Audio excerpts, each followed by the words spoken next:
So Sean and I, although we're not real estate agents, we're mortgage agents. We work very closely with real estate agents, and we love that. So it drives our business as well. And when we talk to our real estate agent friends, they often say when you're getting a house ready to put on the market, the most affordable and most efficient thing you can do is a coat of paint. We have just recently watched the Liberals pull off a remarkable comeback, and turns out all they really needed was a can of paint. I'm Vaughn Zawadzki. This is my buddy Sean Humphreys, and we're mortgage people.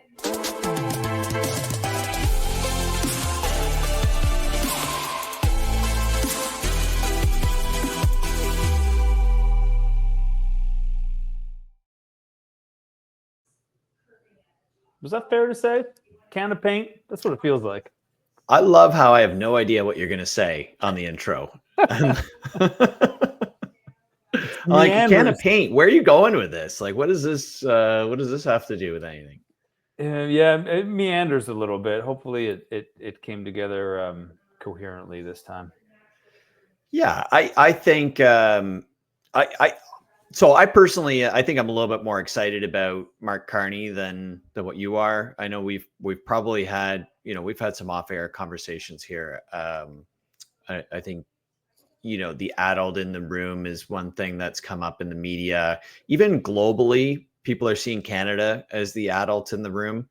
And I think Mark Carney's a great representation of somebody with experience, somebody who's had multiple different experiences across Canada or across the world even. And so just to be able to put him as the leader of our country, I think that bodes well in how we're represented worldwide. Yeah, I think as a figurehead, I have no problem at all. Like he's almost like our statesman Barack Obama type. Like he'll go over very well, and it obviously means something, not just here in Canada, but it obviously means something, on a global stage. That Donald Trump can't be that guy. Pierre Poilievre, he could have been probably a great local leader, like a great Canadian, manage it internally. Whether he could manage, internationally, who knows? We're not going to find out, not for the next 4 years anyway. Yeah. And you know what? It feels absolutely good. It feels great to have this Canadian election behind us. It feels great to have the American election behind us.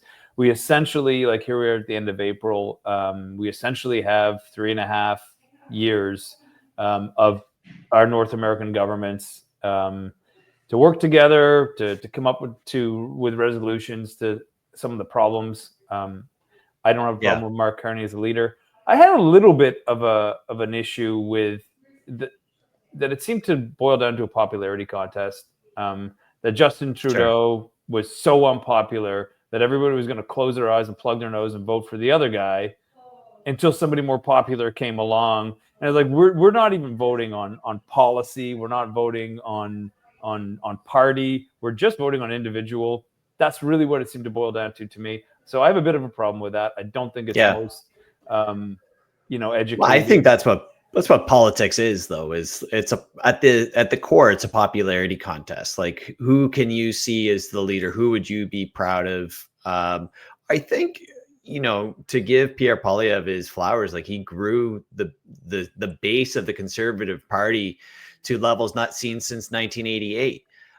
He is, to me, in my lifetime, the best opposition leader we've had in a long time. I think he was the perfect foil to Justin Trudeau as somebody who was willing to call the Liberals to account. And it wasn't just fluff of, what are you doing? I wouldn't do that. But it seemed well thought out, and he was the man of the moment for that. But I think what came with that is an aggressive stature and aggressive platform, and some things that a lot of Canadians weren't going to be okay with. Their climate change was not on the top of their list. A lot of Canadians and a lot of people worldwide, that's important to them. I think some of the interviews with reporters really weren't going over that well. Certainly hit well with his base, but then beyond the base, I think that was missing. Yeah, it was snippy, and at times I found it was actually repulsive. I was still prepared to, and I voted conservative on Right. Monday. I was looking for a government change. I don't think that he's the best individual to represent Canada, but I Hmm. think that the party direction I was happy with, and it was very hard to put my faith in the Liberal Party after the last 9 years of some of the blunders. I don't think were necessarily, we can't blame them entirely for the pandemic or even the pandemic response when you look around the world. But there's some garbage there with the, buying of pipelines and the scandals. I was prepared to make a change. The country wasn't. I am Canada first. I have no problem, saying that. And I wish Prime Minister Carney a really good term, and I hope the best for Canadians. That's where I'm at, and Yeah. it's time to roll up our sleeves and get to work. No, I like that. I think I'm right there with you. I can totally understand why people wanted change. A lot of Canadians are hurting, especially out west. They see the government of Canada leading the east and central Canada more than they're leading the west. And there are people that are certainly worse off. For the first time in a long time, people who are 30 years old are not expected to be as well off as their parents were. And a lot of that has to do with how the country was governed over the last 10 years. And you can go back further than that. I'm sure there's pieces in place that was part of the problem. And there's certainly things that were out of their control. But you have a chance for change. And the Conservatives did a good job of displaying themselves as that change agent. For me personally, there was too much about the Conservatives that I didn't like, and Mark Carney was enough of a change, and a change I could be proud of, and a representative that I could be proud of to govern Canada. And I didn't see eye to eye with a lot of things in the Conservative platform. It seemed very much ideological versus an actual plan in place, and I just wasn't willing to go there. I mean, that's understandable, and I think that they could have cleaned that up. But I do think that we can now move into the direction, because this is what I've been asking for years: is let's take this childish, snippy back and forth, Yeah. rhetoric and banter. Let's remove that and let's act like adults. Like I don't talk to my children that way. I don't talk to other Right. people that way. Do I want the leader of our country talking to the opposition that way? No, they have to work together. Yeah. Everybody wants a strong economy. Everybody wants Canadians back to work. So let's focus on that and just grow up a bit. I think maybe we have that. I hope we have Yeah. that. I think a lot of Canadians want that. I think we've got an external threat. We've chosen. I think there's an amazing representation of Conservatives in the government as we have it now. The Liberals have a strong majority. Doesn't sound like any party necessarily wants to call another election. So let's see. I think it's Mark Carney's job to start building some of those bridges, specifically in the West. How can we build something that Conservatives are going to be proud of? Conservatives as the party, but also Conservatives in terms of how people vote. And I think that's the biggest challenge going forward. Let's invest in infrastructure. Let's invest in industry-rich resources. I can't see why the Conservative government or Conservative representatives would vote against those sort of things if we're doing these types of things that Mark Carney and in a lot of the ways Pierre Poilievre was talking about doing during the election. Yeah, and I think Mark Carney's a money man. It also, like, there is that aspect of it that he shows up as this millionaire from out of town, hasn't lived in Canada for a while, wasn't on the political radar. I'm like, it looks awfully familiar to some other stuff that we saw, like, let's say 8 years ago in the United States. It surprised me a little bit that further on the left of the spectrum, Liberals would vote for him as the guy. But I think that gives me a little bit of confidence. I'm like, no, the guy knows how to make money. the guy knows that government should be out of the way in some regard and not get too involved. So we'll see where that goes. I'm hopeful. We need a big turnaround. He looks pretty good for Canada, I think. Yeah, I would agree with that. Should we get into? Well, we're going to take a look at the housing affordability plan from our new government and give our thoughts well, on it. let's I got an intro for this. So, let's start with the Liberals' big swings at solving the housing crisis. Their affordability plan is what they're calling it from the 2025 election. At the heart of it is a promise to build 4 million homes and build a new federal agency called the Build Canada Homes, which is going to coordinate rapid construction, especially using, and I like this idea, prefabricated and modular methods.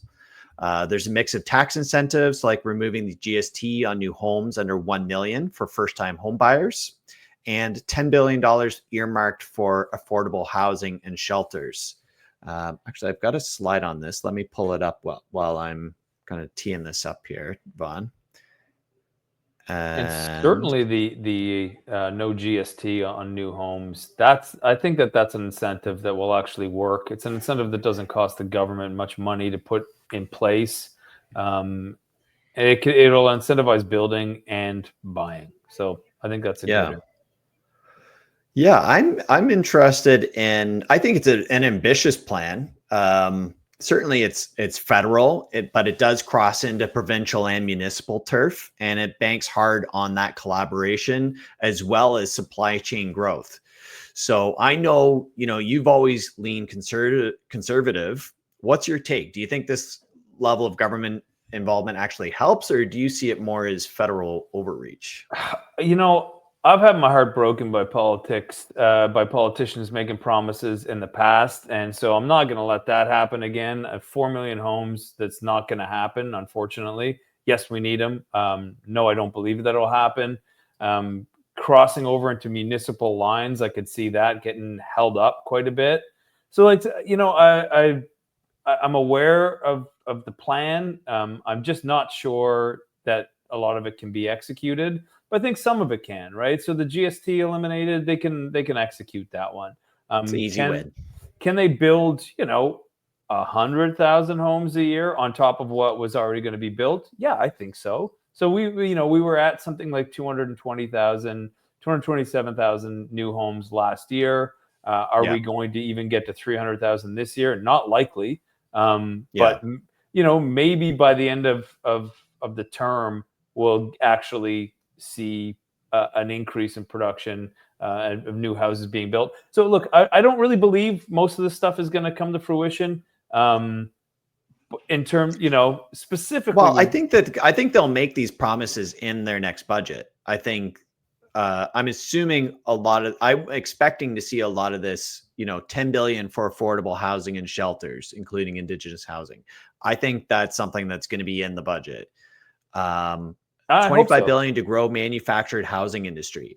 Maybe it's not 25 billion, but this was a pillar of the housing platform, is that we can build modular homes, things that are built in, you're not building everything 2x4 by 2x4 piece by piece on site, but you're dragging in pre-built walls, pre-built roofs. Let's put it together like a set of Lego and manufacture off-site. We've got all this wood. We've got the ability to got the best lumber in North America. And if the US doesn't want it, we're going to have this supply here for us to do it. So there already are prefabricated home industry in Canada, but can we get this to where it's a well-oiled machine and we're starting to build whole new communities? Yeah, I mean, I think it's great. I think that and we've covered it on our podcast before, that I think that the government should be involved with building low-income housing, actually being responsible for the building of it, actually executing that plan, as they've done in the past. And it is a good program, and it works. And if we're going to keep our sort of the lower end of our labor force, we need places for people to live. So it's time to get moving on that. And even though I lean towards less government involvement, this is meaningful government involvement. This is providing people a place to live. This is essential Yeah. for our government to do. So I'm on board with that for sure. Yeah, and I think the government involvement that I want to see is how can we get the private sector more involved? What incentives? What investment in infrastructure will help the private sector pick up the reins and go from there? It's certainly not going to be the government of Canada that's going to be funding prefabricated homes.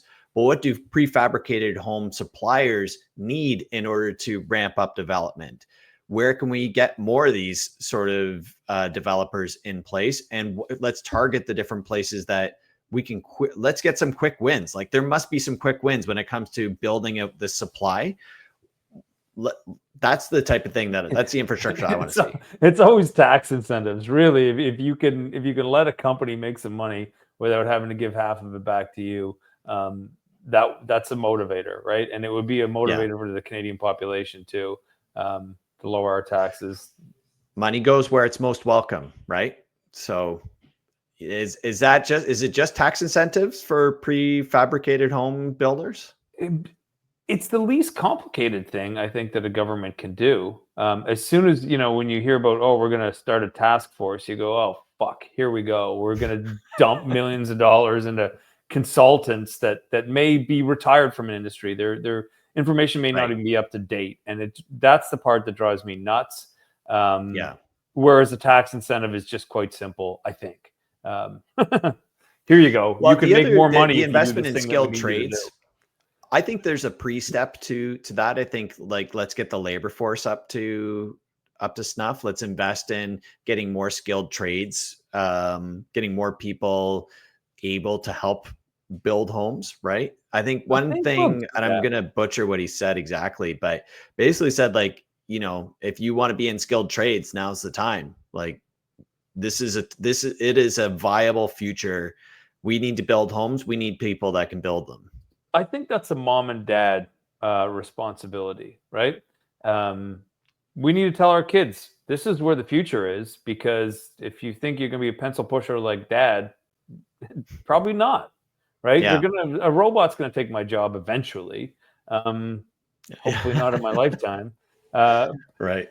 But they're not going to take all the jobs. And so these are conversations I'm having with my kids or other parents. So what are you doing? How are you going to get your kids prepared to build the future of Canada? And it's, maybe you're going to be using your hands. I mean, I come from a long line of tradespeople. My grandfather was a carpenter. My dad's an electrician. I like doing that sort of thing. But when we were in school, it was like, go to university, get a high paying office job. That's where, that's where the future was, right? That's where all the money was. It wasn't in, backbreaking labor jobs. And I certainly think that if I just grew up in a different time, I would have been a carpenter or an electrician. And many of my cousins are. But I was pushed into that direction. But maybe we just need to swing the pendulum back the other way. And I mean, that's the beauty of life, and that's the beauty of a democracy, that the pendulum does swing, and it's time to shift it back the other way. Unless it's going to be all based on immigration policy, which we just haven't been able to execute that.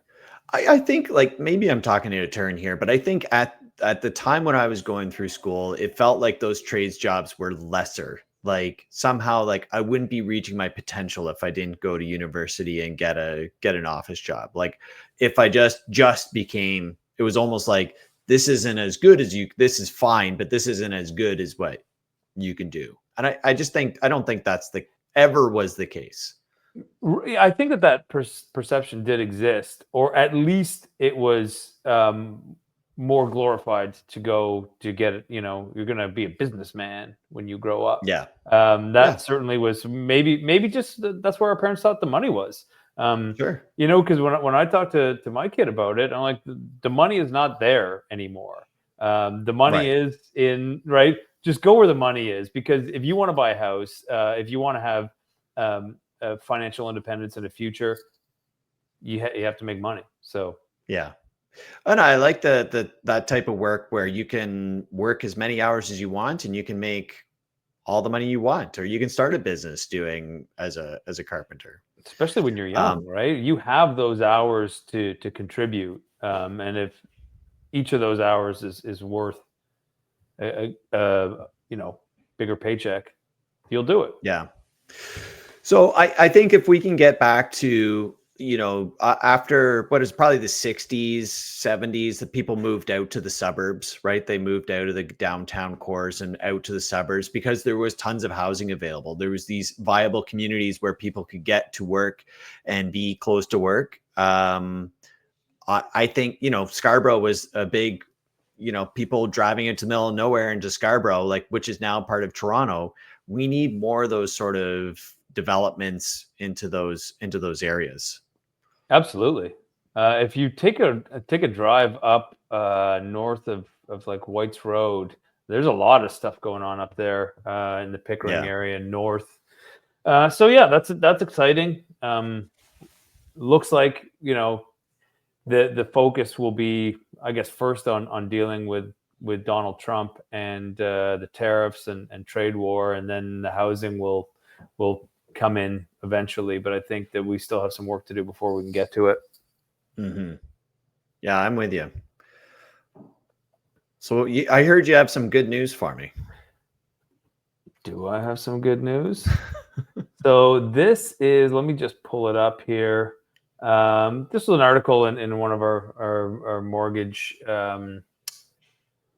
websites, and it's like suggesting that with the Bank of Canada expected to cut interest rates by 50 basis points or more, and house prices remaining stable, or they're actually across the country 1% decline in property values, which is not to raise any alarms. It may be easier for first-time homebuyers to get into the market. So it's like maybe a sprinkle of good news. But Mhm. do you think that things are trending in the right direction? No, I don't. I don't think, in terms of the housing market, in terms of the economy, it's definitely not trending in the right direction for most people and their finances. But there is a big opportunity for first-time homebuyers right now.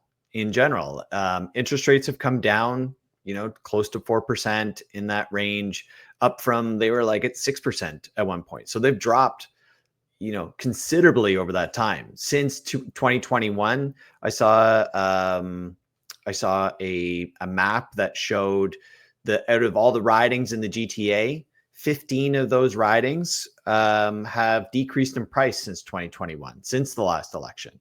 So they've come down roughly 5%, some of them a little more, some of them a little less, depending if condos or houses in the mix, but the prices have come down.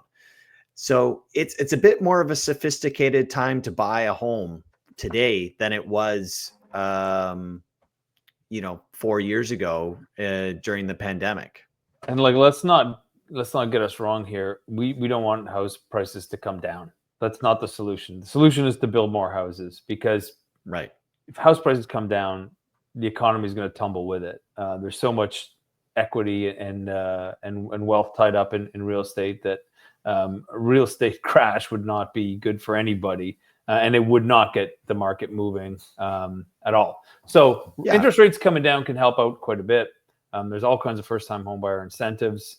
You know, I don't think that we'll see prices necessarily decline, but they've been relatively flat for like 2 years at this point. And so if we can get more supply, that will lessen the demand for properties, and we won't have 20 different bids on the same property on offer night. and So if crazy we can spikes. That like we need to unrealistic. spread that out, and that won't, we building more homes, building more supply won't mean that we'll all of a sudden get a decrease in property values, but they could be flat. Maybe they go down a little bit, but I'm not expecting like a large decline in property prices at this point. No, I don't think that we can build fast enough for that to happen either. So just a good steady increase in value to outpace inflation, It'll be fantastic.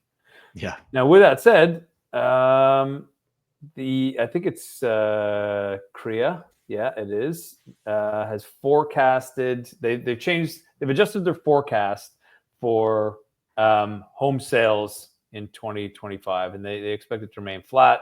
So Korea now forecasts approximately 482,000 homes will be sold in 2025, effectively down, not really down at all, 0.2 basis points down compared to 2024. Right. That's Canada, right? That's the whole country, yeah. In January, they had predicted an almost 9% increase in sales. So, Wow. we had our predictions. I think it was back January 8th. We did our start of the year predictions. You and I had both predicted GTA. The home number of units sold last year was 67,000. You and I had both predicted over 80,000 for this year. Looks like it will probably be year over year unchanged. Yeah, 67,000. I mean, in our own defense, I don't think we had any idea what was coming with the uncertainty in the market, with Donald Trump being a huge wild card. Assuming that we would have a new prime minister, we do have a new prime minister, but having an even newer prime minister at this point also was probably a factor. Can we get some certainty now going forward? Can we get people that have maybe been on the sidelines, getting them into the market? It's possible we continue to have we have somewhat of a strong summer or fall. But if there's a recession, then that can take the wind out of that sail completely.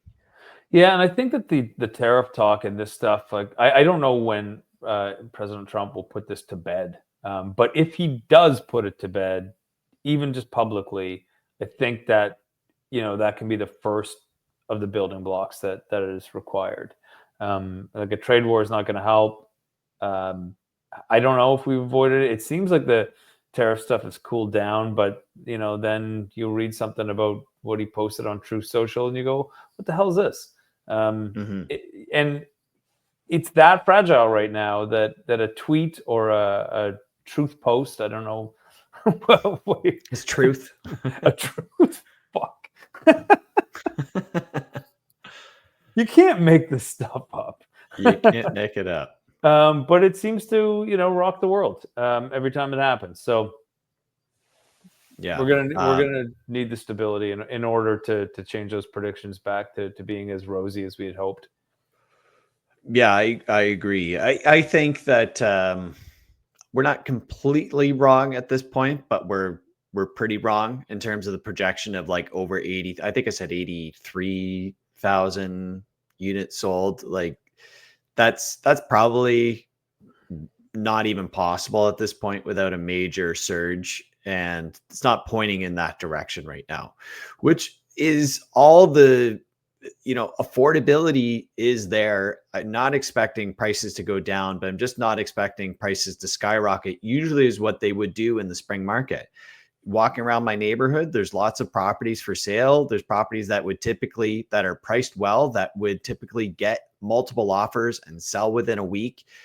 That's not happening. Those properties are sitting there. People are getting good deals right now. It's hasn't been this affordable to buy a property in terms of the mortgage that you get. And speaking in terms of averages, average wages have gone up over the last few years as well. So affordability is realistic right now if you can afford it, if you're in that position. Obviously, there's tons of caveats to that because not everybody is in that position. But if you are, now's the time. Like it's not going to get remarkably better going forward. We're not expecting large decreases in interest rates going forward. Not really. No, we're not. And housing prices are about as stable as they're going to be. So this is sort of, I hate to say it. I almost don't want to say it, Vaughn. But this is the new reality. And as much as I hoped for the old reality, in some ways, I didn't mind the craziness of the old reality. Interest rates were super low, and your monthly payments were like reasonable. When you get into a mortgage payment that looks like $8,500 a month, people freak out. Understandably so. It's a lot of money. That's after tax money, right? But the same mortgage 4 years ago, we're looking at 5,000, high $56,000 a month. So like, it's a tough pill to swallow. But in terms of, look, what are you going to do in the alternative? If you need a place to live, now might be a good time. I know I don't think we talked about this. I want to share this because it kind of runs into our conversation a little bit. But this is, you can see the red line being the months of inventory and the blue line being the number of home sales.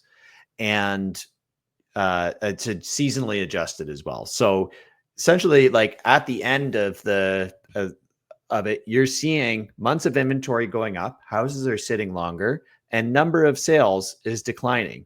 When we made our predictions, this is the trajectory that we are on. Certainly wasn't expecting this big wave that we had through COVID, but let's maybe have, this is Korea, so we're down below where we were the last kind of major hiccup that we had. These are kind of major dips here. We're heading back up at the beginning of right before COVID dropped, and then we had this crazy town period through there. But now we're heading in the wrong direction. Do I expect we're going to dip down here? No, but I think it's realistic we go down to this level here where we're getting 37,000 homes a month, which puts us right around that. Was it 500,000 or something that you mentioned? Pretty close. Yeah. So kind of, not exactly the direction that we're hoping to go here moving forward, but opportunity knocks for first-time home buyers or anybody that's in the housing market. For sure. And it's not something to trade, right? This is not stock market. This is, you need a place to live. But can you come up with the down payment? And are you prepared? I don't know. I don't know what rents are like at the moment compared to mortgages on a what's a 3-bedroom renting for right now? If you have a family, let's say. Probably 4,000 a month, depending on the location and where you might be, like 3,500, 4,000. It's not an exact change. Like there were times over the last 7 years where a mortgage payment and a rent payment were on par. That doesn't seem to be the case right now. No. And you mentioned something about the stock market. Like, buying a home is not like investing in a stock. It's never going to go down to zero. You're never going to lose all your money. It is a long-term hold situation. You're going to live in the property. Make a good decision for something that's going to be able to last you 5 to 10 years, and you're golden. If you're moving into a property like, well, I might want to move in a year or two, that's not a great idea. Probably not where we're at right now. Certainly, we can have tax and the land for sure. Realtor fees, land transfer tax. There's all these costs that go into moving. Just to put a sign on your front, to get to the point where you're ordering the moving van and moving, it can be $100,000 in cost. Yeah. Oh, for sure. But property values have held, and I guess that's the good news story here for any homeowners or anybody who even cares about the Canadian economy, because we need that stability in the short term. Yeah. Well, hopefully we're in the right direction. Did you see, so I think one of our favorite charts to look at is the comparison between where the banks are predicting interest rates might go. And we had joked about Scotiabank being stingy. I'm just going to fill in the same number all across the board and hand in my homework late, because they had basically said that it's going to be flat at 2.75%. They were at 3%. It's going to be flat at 3% for the next 3 years or something like that. And I'm like, well, that doesn't seem realistic. And so that sounds like they're revising their numbers now, and they're saying that there are more Bank of Canada cuts on the horizon, but not until 2026. What's your thought? Are you surprised that Scotiabank is coming down to your neck of the woods at 2.25%, or I mean, I is there predicted more it room there? by July. Right. Doesn't appear that that's going to happen. Yeah. But we still might. I mean, we have the sticky inflation to deal with. That inflation is not, it's still hovering around over 2%, which is the benchmark where the Bank of Canada wants it is 2%. So, we need inflation to come down in order to get the rate cuts that we need to get the rest of it moving. Yeah. The this slide that I brought up here is the implied Bank of Canada rate expectations based on CORA forward rates. For anybody that doesn't know what that means, it's essentially the shortest of short-term interest rates, and is a good indication of where the Bank of Canada, where the market expects the Bank of Canada to go with interest rates. So we shared this 2 weeks ago, or last week when we were doing our podcast, and this 1 year out was at 2.5. So now the short-term rates, this is going to change week to week. Now the Bank of Canada, the market is expecting in a year from now will be at least 50 basis points lower. So 5 years out, predicting it to be 25 basis points higher. It looks like a lot on the slide, but really we're just talking about a quarter of a point here. Quarter point up. So they're I mean, this is what, based on inflation, based on US? This is just based on, so for example, like if you were managing billions of dollars in investments and there's a market for that, for all the investors, the closest indicator of where the market thinks interest rates are going are based on the short-term interest rates. I'm going to borrow something quickly. I'm going to invest, and then I'm going to get my money back quickly. So that gives kind of a real-time look at where the market is expecting rates to go.